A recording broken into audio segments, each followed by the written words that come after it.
All right, so is it possible to get a six-pack after 60? Hell yes it is, all right? I'm 60 years old.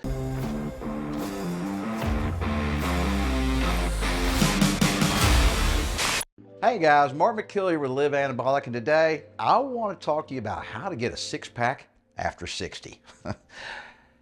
I hate to say it, but I'm 60 years old now. I never actually envisioned myself saying that. When I was younger, I thought, my God, 60-year-olds are crazy, ancient, old dinosaurs that can't do anything. Well, screw that. I'm here now. I need to change that. So anyway, I'm 60 years old. If I can do it, you can, all right? But there's lots of little things that you need to know about to get a six-pack, okay? Especially at our age. It's much, much easier when you're younger. And so I'm gonna give you several things today that you need to consider because they all add up, okay? If you just do one or two of these things, it's not really gonna work. But you stick with all the little tidbits and tricks that I've given you in all these videos and that Gary Walker has produced on this YouTube channel, guys, it really does add up. You need to kind of absorb all this kind of stuff.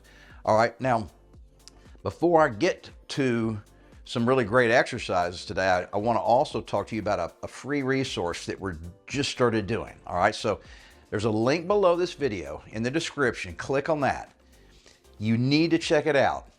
It is a fantastic program that Gary Walker put together called Ripped in 6. And it means basically they're 6-minute workouts. And there's a bunch of different ones, guys. And it doesn't require any equipment, all right? So it's a freebie that we're giving to you. So just click the link below. It's a downloadable deal. They're follow-along videos. You can print out the PDFs if you want.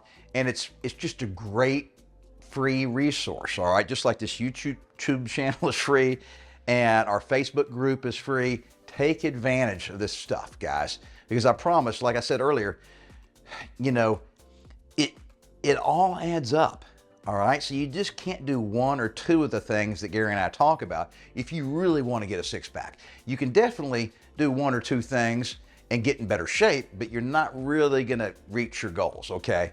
So click the link below, try it out. Now, on to today's topic, all right? So there's basically 3 things that we need to do to get abs, especially after the age of 60, all right? First thing is, guys, remember, abs are made in the kitchen. There's tons of other videos on this YouTube channel about nutrition.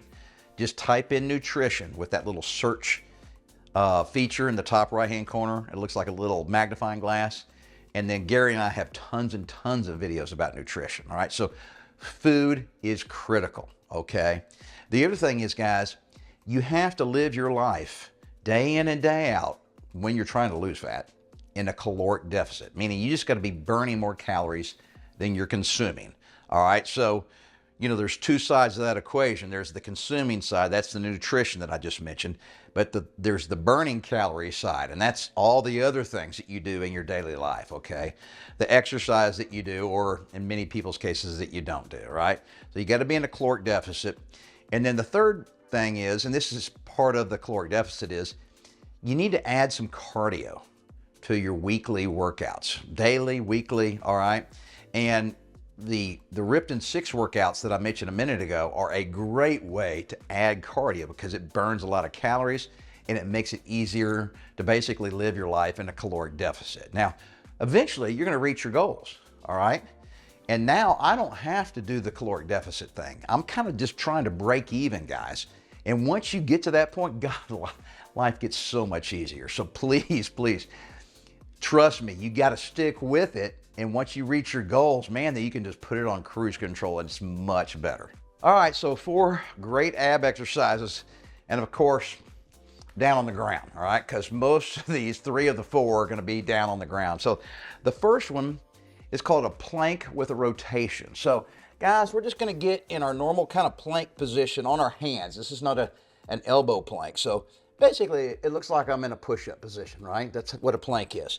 So instead of just holding this plank for 30 or 40 seconds, I want you to do rotations from side to side. So you're gonna go from one side, up, down, and then rotate.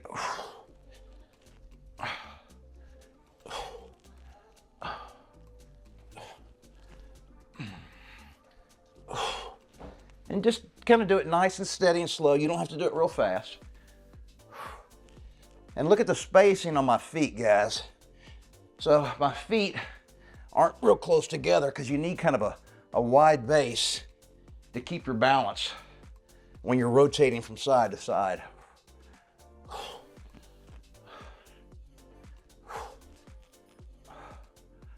Okay, so how many do you do? Well, it totally depends on your fitness level, right, guys? So if you're just kind of starting out, and most of you guys are probably trying to lose a bunch of weight, it makes it much harder because you're holding a lot more body weight than I am, okay? So for you guys, just do about 5 or 6 on each side. So that equates to 10 to 12 total. Now for you guys that aren't as big and heavy, you're gonna need to do more, all right, to make it more difficult. So you're gonna need to do, you know, probably 10 per side, maybe 12 to 15 per side. So just adjust the numbers according to your fitness level. All right, the second ab exercise is called a seated leg crunch. Now, this is something that I do at the gym all the time. And I love to do my ab workouts while I'm resting in between sets when I'm hitting another muscle group, all right? So I'm just not one to just do a dedicated ab workout very often, just because I'm doing so many other things. I don't want to have to get down on the floor and dedicate, you know, 15 or 20 minutes to my abs. It's kind of fun for me to be able to work it in during a normal workout. So if I'm hitting chest, let's say at the gym, you know, what am I going to do while I'm resting in between sets, right?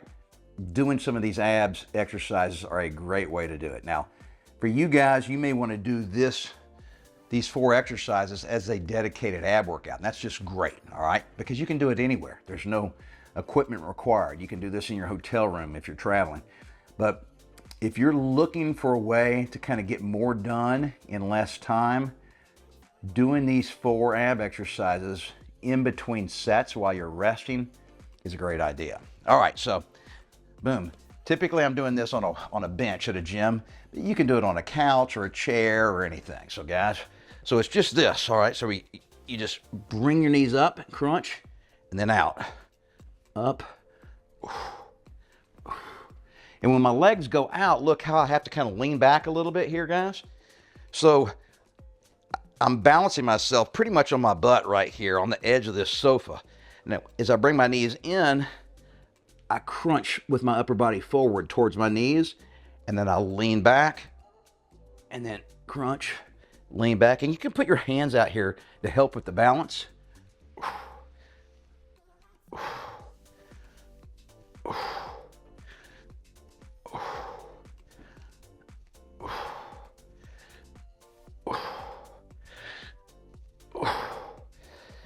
Now guys, you're gonna feel that in your lower abs, but also in your hip flexors. So, you know, it's really hard to do ab only exercises that don't hit any other muscle group. And so if you're just starting off, you're gonna feel it right here in these little hip flexor muscles here that help raise your thighs up, okay? And that's fine. Those might burn out or wear out before your abs do. But I promise you do this exercise kind of on a regular basis, a couple times a week. Within just a few weeks, your hip flexors will get a lot stronger and you'll be able to do more of these. Okay, the third one is a great name. I love these great names. It's called a SpiderMan Plank. So once again, we're gonna get in, you know, the traditional plank position, which is also a push-up position. But we're gonna throw a little caveat on it. Okay, here we go, plank. And what would Spider-Man be doing if he was crawling up the side of a building?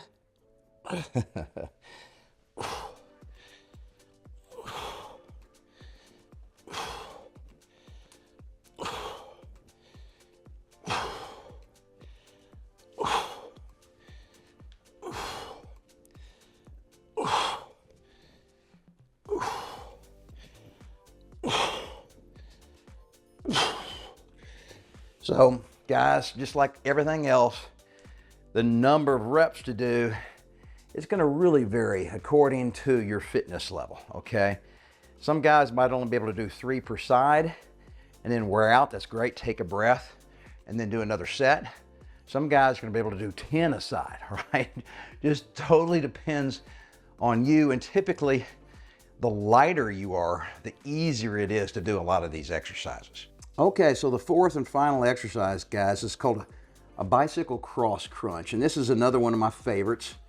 And this is another one I do at the gym a lot while I'm resting or in between sets when I'm hitting, you know, a different muscle group, whether it's chest or back or arms. I like to work in some ab exercises instead of, you know, just staring at my watch. All right, this is a great one. And of course, when I'm at the gym, I don't get out on the ground. I do this on a bench. All right, so it's nice and clean.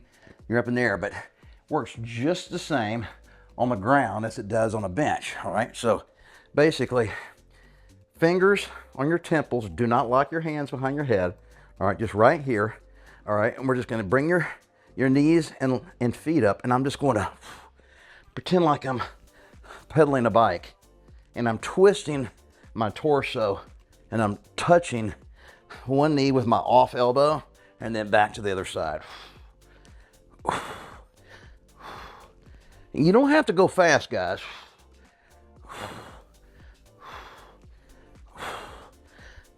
Listen to the breathing.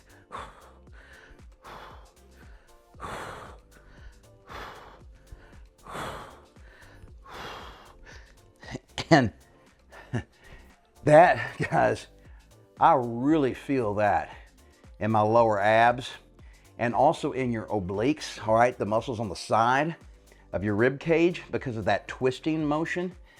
Fantastic all around ab exercise. And if I can only pick one, if I only have time to do one, for instance, that's the one I would pick. All right, so is it possible to get a six-pack after 60?